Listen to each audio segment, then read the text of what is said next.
Hey, what's up? Welcome to Hobby Jogging with Adam and Grant. I'm Adam. And I'm Grant. And this is a new podcast we're starting just kind of as an outlet for our running content and our personal content. We're just going to be ourselves and talk about running because we happen to be a couple of runners at a division. Hobby joggers. Hobby joggers. Someone, yeah. A lot of people on Let's Run would say that. Yeah, neither of us have broken any world records, American records, so we're basically trash. Right, but we do have opinions, so we're going to, our worthless We opinions. still feel entitled to share our opinions with you, even though we are not good at running. Thank you, Internet, giving us the power to do that. Yeah, we just want to talk about what's going on in the world. We run for a school in Louisiana. We run a lot, not super successfully, but we do run a lot, and just wanted to have a chance to talk about it, just kind of get it up there and be ourselves, have fun with it, because that's really what it's all about anyway. Yeah, and just talk about the world of running as a whole. I mean, especially this week, there's been some big stuff going on. Yeah, dude, it's crazy because COVID just wiped out running for 3 months. And then it just started coming back on fire. It wiped out the whole world. Yeah. And running took a pretty big hit. Yeah. But now it's coming back in a big way. Yeah. I mean, there's been some interesting stuff going on. I mean, I'm sure everyone's been following all the, there's been world records. There's been just a lot of good running, good time trials. People are running fast. You know? The races aren't all that interesting right now in terms of competitive wise, but people are running some fast ass times. Yeah, I mean, and that says a lot about just what they've been, runners are so neurotic, so it's even though everything got canceled and you can't really do anything, everybody just trained and got in really killer shape. Yeah. And then it was an Olympic year, so what were you gonna do? Exactly. No one's worried about placing right now, or there's no real diamond league. I gotta win so I can win this money, etc. People are just man, I'm in good shape. I want to run fast. They're gonna have pacers for every race. So it's an interesting spot right now, and I mean. So we got some good news this week, we got some bad news, we got some controversial news. There's all kinds of stuff going on right now. Yeah. But the first thing I want to talk about that is big in the college running world, and I mean, kind of scary, especially for smaller schools like us, very scary, is Minnesota announcing that they're going to be disbanding their men's track and field teams next year. So that's some scary stuff. Because at first it was some smaller schools, and you're well, I mean, it can happen. But now we're talking about a school with an endowment of billions of dollars, has been competitive in the Big Ten for a school's history, and they're we're done. I mean, they had that guy that beat Brian at NCAA, the guy that won. Just had NCAA champion. Right. I remember watching that race and be Minnesota. It felt like a gut punch when they announced it, because it was just the first thing I thought of was it's a Big Ten school. Yeah. If they wanted to keep track, they could have. That's really what it comes down to. It's there's no Minnesota, Stanford. They don't have to cut anything. Oh yeah, I they're mean, just saving money. The amount of money they have is ridiculous. Right. Compared to a school like us, is not even comparable. Right. And it's different when you live in. We've both been in the system for years. We're both seniors, and so it's you see the. I can only imagine what it's like at a Big Ten school. To be a distance runner. There's just the amount of funds they have, and like you said, the money, and it's scary that a school like that is making the executive decision that it's we don't really, whatever, it's not profitable. So it's insanity. I mean, I understand that it is not profitable. So from just a logistics standpoint, it can make sense to cut a program like that. But you got to look at how well these programs are doing. And I mean, Minnesota. And they've had a relevant football team. I think they were top 25 last year. Yeah, but they're one of those once in a X years teams. Yeah, exactly. So obviously they're really good in other sports, but I mean track and cross country are two of their most competitive sports, I would say. Yeah. And I mean it's just crazy to see a team like that go. I mean we'll see how that develops, and if maybe they'll appeal kind of how Brown got their team back after. I mean I'd love to see that, but. It's just kind of scary because school like us with no money at all, it's we'd be one of the first teams to go. I feel like. Exactly. First, our conference in general, the type of schools that are in these mid majors that they survive off of football, and that's kind of it. But that's kind of the aggravating thing about this whole discussion is that all the schools are saying, oh. You go the Brown route, and you could say, "Oh, we're cutting it because we want to be nationally relevant." It's okay, we just cut your only nationally relevant program, or one of very few. Exactly. Or you go the route where you're we're saving money by cutting a non-profitable team, and it's well, at that point, you then cut everything but football and basketball. Because realistically, those are the only sports that, like, maybe at LSU their baseball team's profitable. Maybe at Oregon their track team might be borderline profitable. But like, I would say it definitely is. At right. Oregon, yeah. But generally speaking, you have football and some basketball teams. Those are the only sports that are profitable. Exactly. The rest of them float by on the profits from football and the endowment and stuff. And it raises the question too of how much does it really even cost these schools to have the programs? Right. Because I mean, it can't be that expensive. I mean, especially when you're talking about schools that have really billions of dollars of endowment. Like, you're telling me they can't have a cross country team, right? Where you go to 4 meets a year.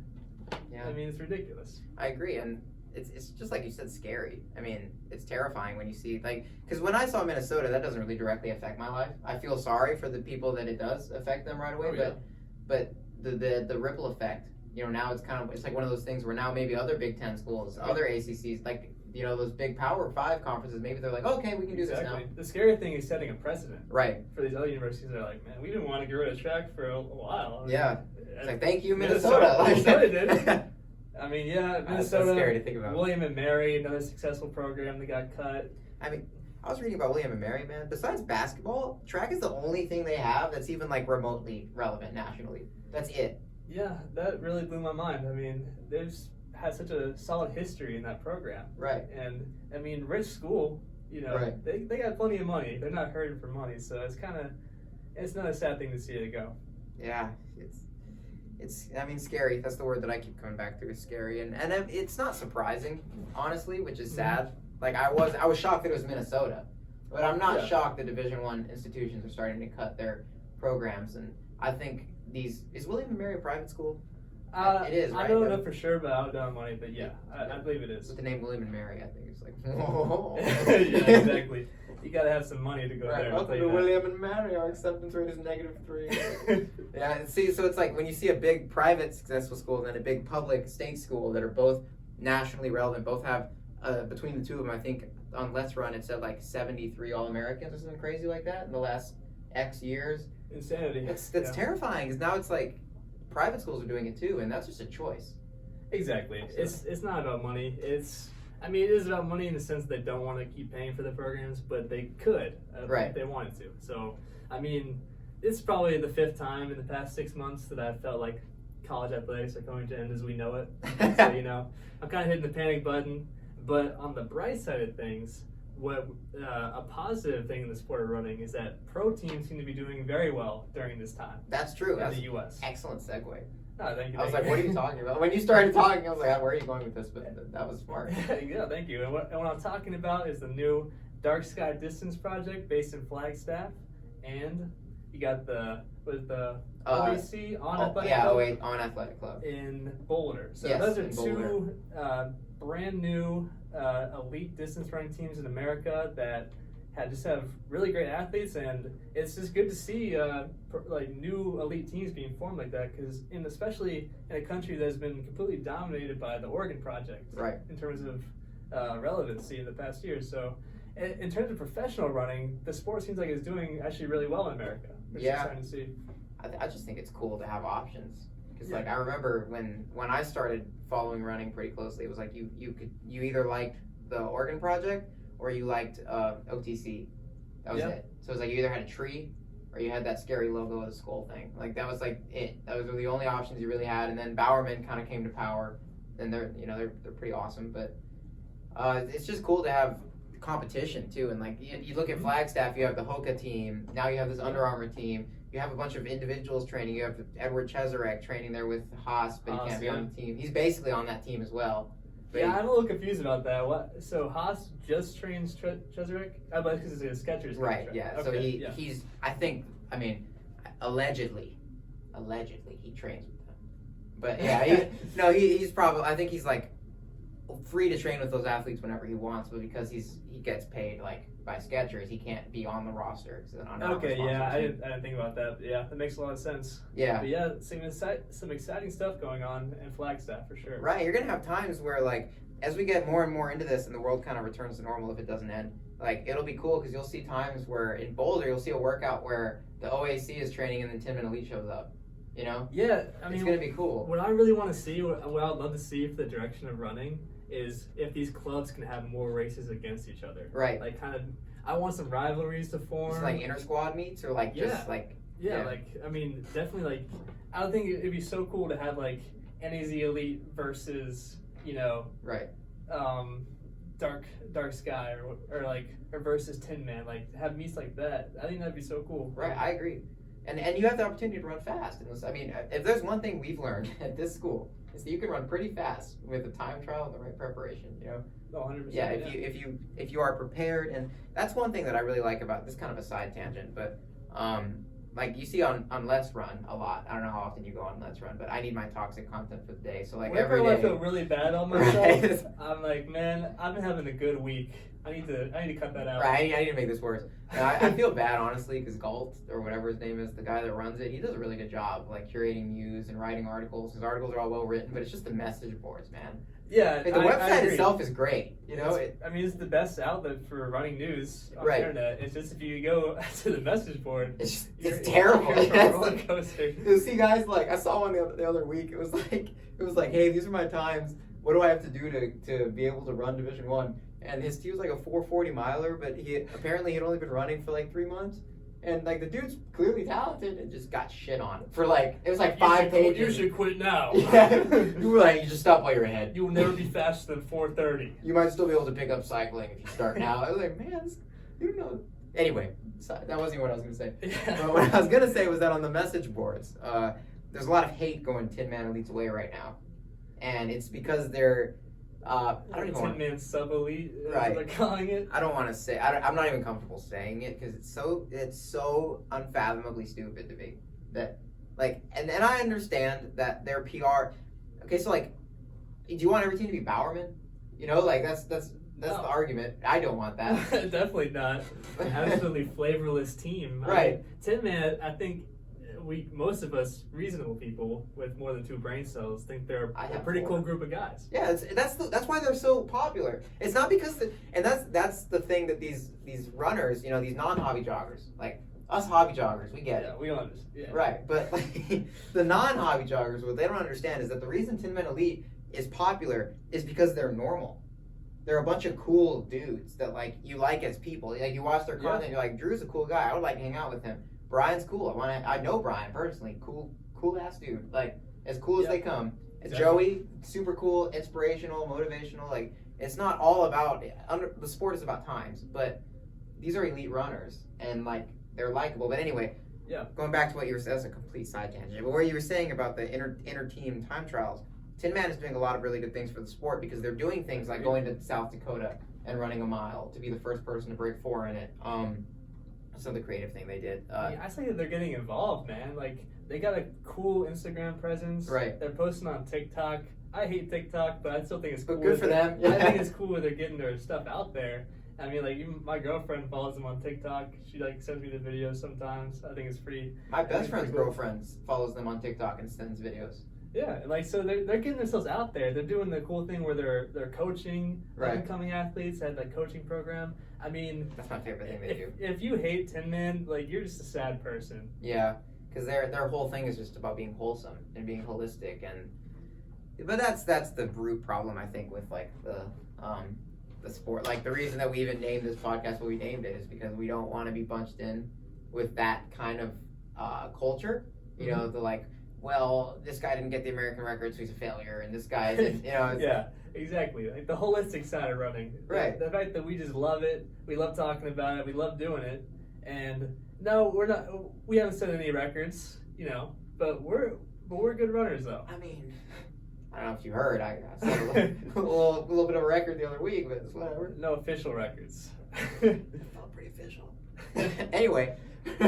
Yeah, but yeah, man, I just like the spot where professional running is in right now. Yeah, it looks like it's trending, which is like really just nice to see, like in light of everything that's going on. And how cool is it that Dathan Ritzenheim is coaching a pro team sponsored by On? That's how cool awesome. Is that? Like, you gotta love Dathan. Yeah, this is I mean, just a guy that just absolutely left it out there. Yeah. On the track every time. I just think it's so badass to see him walking around with a stopwatch wearing an On jacket. Mm-hmm. That's sick. And their gear's dope. Like, yeah, I ain't gonna lie. I don't really like their shoes. I think they're like kind of dumb. I'm not hating. I'm just saying. But I think their gear. I think they killed it with that. Oh yeah, Yeah, their uniform's only gonna get better too, because you can tell it was like a situation where they had to kind of make spikes and everything in a real quick. Yeah. But I wish like we had more. I get why they don't do it. You know, that's such a risk for like small brands to make a whole team, because if it goes, you have to punt. I'm sure you have to put in so much money to get it to work. But I would love if like Skechers made a team, and you know, New Balance has a couple smaller teams. But I would love if they made like a big one. I would love if I know Saucony tried a couple years ago with like Tommy Curtin and Ben True and stuff. But I would love if all these brands told their athletes like, I want to try to make like, I want to go above and beyond, because like we need less. I train by myself at my 2-bedroom house in the middle of the woods. Like, you know what I mean? I agree. That's not fun. Right. We need fun. That's not marketable. I want you guys to share it. I want 7 people in a 3-bedroom house, and I want all of it on YouTube. Yeah, that's where good content comes from. I feel like good, like it's just fun to watch those guys. Yep. And I think that's where the sport's headed, and I'm very happy with that. And I think that like it's important when you're an athlete to like be okay with the fact that you need to show the vulnerability side, because like I think a lot of Bowerman, you know, I personally like Bowerman a lot. I'm a big Bowerman defender, believer in them. I think they're all clean as a whistle, and I just love their uniforms and stuff. But they do have cool uniforms. They do have cool uniforms. All their uniforms are cool. Every time they change, it's cooler than the last one. Like, I don't know how they did that.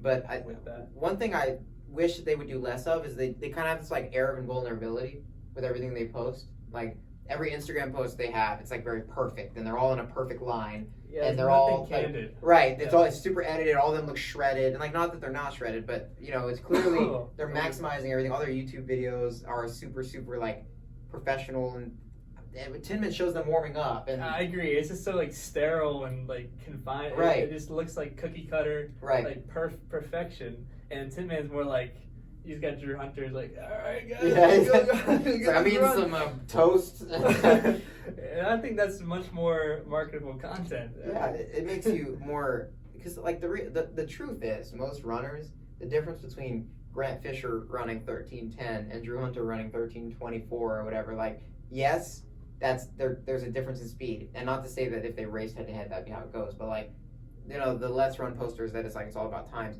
The average runner doesn't care about that difference. Right. They know that Drew Hunter's fast. They know that he's sponsored. They know that he's won a lot of races, and it's just cool that he's like a normal guy. Exactly. Like you want people that you can root for. Right. And when you see them racing, you're like, oh man, yeah, that's a guy who's really cool. Like, well, word on the street is that we might be able to interview a couple of these people in the future. So this is kind of if you got to the 19-minute mark of this podcast, congratulations. You just dropped the big stuff coming. And I mean, I know that probably sounds silly, but that's actually pretty exciting. Yeah, it is exciting. I think you'll be kind of blown away by what we got coming. We're just gonna have fun with this, man. We're gonna make this whole podcast is kind of off the cuff. You know, we kind of just pulled. I'll be honest with you, we have a Google Doc with some stories, and that was our extreme preparation. But we're gonna make some cool workout videos. Yeah, all kinds of content. Yeah, meet preparation, that type of thing. But I think now is a good time to segue to the next topic, which is a little less wholesome. Oh yeah, so I did say we got some bad news. Start with the bad news. Right. Minnesota, that's some bad stuff. Got some good news, some hope for the future of running in America. Now for the controversial topics that we're talking about, and that is Caster Semenya. And I know a lot of people are talking about this right now. She's been in the news for forever about this issue, and just recently in the past couple of days her appeal from 2019 just got denied. Yep. So it said nope, and she will not be able to compete in anything under 1500 unless she suppresses her testosterone. And this is causing all kinds of controversy, and I can see both sides in some ways, but I definitely err more on the ruling side, to be honest with you. But we can get into that, and man, it's been a journey with Caster. Yeah, what my opinion, and I'm not gonna mince anything that I believe here, because I don't think I'm a bigot, but I do think that just objectively, she cannot race women with the testosterone level, whatever the percentage is beneath hers. Like, and it's sad, but you see the difference just when she steps on a track. The difference is very clear right away. 100%. So I do believe that, like, yeah, she had to suppress her testosterone. Now that being said, I think it's incredibly sad that it's not her fault, and Yeah. she trained super hard, and she was really dominant, and she clearly loves the sport. She loves running, so like I feel really bad for her that none of this is her fault at all. Yeah, and I think that's something we can all agree on, is that it sucks for everybody involved, but there has to be a fair way to go about this, and I think this is kind of the closest thing we have to suppressing the testosterone, because... Which is unfair to her, too. That's unnatural and unfair, but what else can you do? Like, I mean, it's not her fault at all. I know this is true, but it's also not fair to, the other girls who are inherently at disadvantage every time they step on the line with her. Right. And there was, I saw in the Instagram comments of that Nike picture they posted, which were not funny comments. Do not go look at those comments for funny content, because it's not there. But anyway, there was one comment comparing her to transgender athletes that go from men to women, and they were like, it's the same thing. And I just want to say here, all Tenny-all, like, that's the dumbest thing I've ever heard. That's not a one-to-one comparison at all. Exactly. Not the same thing. That's a completely different discussion. I just want to clarify that right now, because that pissed me off when I saw that. I think a lot of people are confused, especially people that aren't deep into the running community. They're starting to see it because, I mean, Nike's Instagram just posted yesterday about it, and like it's been in the mainstream news as well, because it's a pretty big issue just in general, because it goes into all kinds of things about athletes' rights, and there's all kinds of topics that you can talk about with this. But I feel like people that aren't in the running community are just confused. They're like, they think she's a transgender, like a male transitioning into a female trying to compete with females, which is not the case at all. She was born intersex, so and so she is a female. It's just that she has naturally undescended testicles that produce all kinds of testosterone. So I mean, not fair, but also not nearly the same thing as a male transitioning to a female. Right, and that was just something I wanted to bring up, because I think that needs to be clarified a little better. 100%, because me and you know this very well, and most people in the running community know that, but outside of that, people are very confused. So yeah, you have a lot of people that just like see a picture and they're like, oh, and I get it, but you can't make an assertion off of that. You have to go like maybe a little deeper than like a 2.2 second glance, and then be like, yeah, that's not cool, because there is more to it, and this is her livelihood. So that's the saddest thing, is that like this was her livelihood, is, and that's what she's always been best at, what she loves. So from that perspective, I feel really sad, but I definitely agree with the ruling at the end of the day. I mean, it's really the only reasonable option, and she's holding out right now. She's claiming she's not going to do that, so we'll see what the future holds for Caster Semenya, because freak athlete, love to see her continue to compete, but I also understand that the playing field might need to be leveled a little bit. Right. And at that point, it's another comparison people were making was that it's just natural doping, and it's like, well, that's not really fair either, because she has no control over the fact that happened. I mean, the effect is similar, but it's not the same as if I decided to double my testosterone with unnatural sources. That's not the same thing, because I made the choice. Yeah, so I guess that's that. Yeah, those are probably the most relevant topics this week. But one more thing, the high school kid. Yeah. What's his name again? What you just said is what I thought his name was. Well, anyway. I don't know his name. Anyway, high schooler just ran 4:01 in the mile, sophomore until just recently. It's not Leo Dashbash, right? That's the other one? That's the one that broke 4? No, it's... Oh, man. Yeah, Dashbach or whatever is the one that broke 4 in that time trial in the spring. Mm-hmm. Yeah. Okay. So this guy, I feel like disrespecting him for not knowing his name. I can pull it up real quick. But he ran 4:01 as a sophomore in high school. 4:01 in the mile. So, which is a record for fastest sophomore of all time in American high school. And Reinhard Harrison. Harrison. Yep. Interesting name. It's a cool name. It's a badass name, but it's hard to remember. It's very unique. Yeah, but if you're listening, Reinhard, I love your name, dude. Yeah, but anyway, he's attempting a sub-4 mile tomorrow at the Atlanta Track Club meet in Atlanta at 7:30 Eastern Time, and they're gonna be streaming that on their Instagram. So, I mean, I'm definitely tuning in. I think he's gonna do it. I ain't gonna lie. I think so too. He's gonna have Pacers. I mean, The the adrenaline. conditions would probably be pretty bad in Atlanta this time of year. But I mean, shoot, if you're in 4-1 as a sophomore, I mean, Right. I have no doubt with all that kind of hype around it. He's a really good shot. I agree. And if he does that, he will be the youngest person ever to break 4. And that's Atlanta Track Club, another cool up and coming team. That's true. Yeah. Mizuno. But anyway, yeah, he's cool. I think he'll do it. 4:01 in a race that he won, right, by a fair bit. So Yeah. I think he'll do it. And he's coached by Tim Schwartz. Fun fact. Yeah. Who coaches Tin Man Elite? The Tin Man himself. Yeah, we just spent half this episode discussing about Tin Man Elite, but Yeah, so tune into that history in the making. I mean, the kid's the real deal. I mean, he's good. He just kind of, I mean, I didn't know about him until recently, but man, that's insane. So I definitely look forward to that. And that pretty much wraps up this episode. Oh, also, Jack Ryan Hall did an ultra. That's pretty cool. Dude is jacked. Yeah, dude's humongous. Ryan Hall. I just want to throw some credit. I'm gonna DM. You know what I'm gonna do? I'm just gonna start DMing pro runners, and just if I DM 100 of them, we get 10 responses. That's 10 episodes. I mean, you never know, Simple man. math. The running community is pretty cool like that. Yeah. So I'm gonna DM Ryan Hall and be like, dude, you're huge. Anyway, what are you doing next week? Dude, the man went from Galen Rupp to JJ Watt. Yeah, in like exactly. a couple of years. The man's huge. My roommate and I like to watch.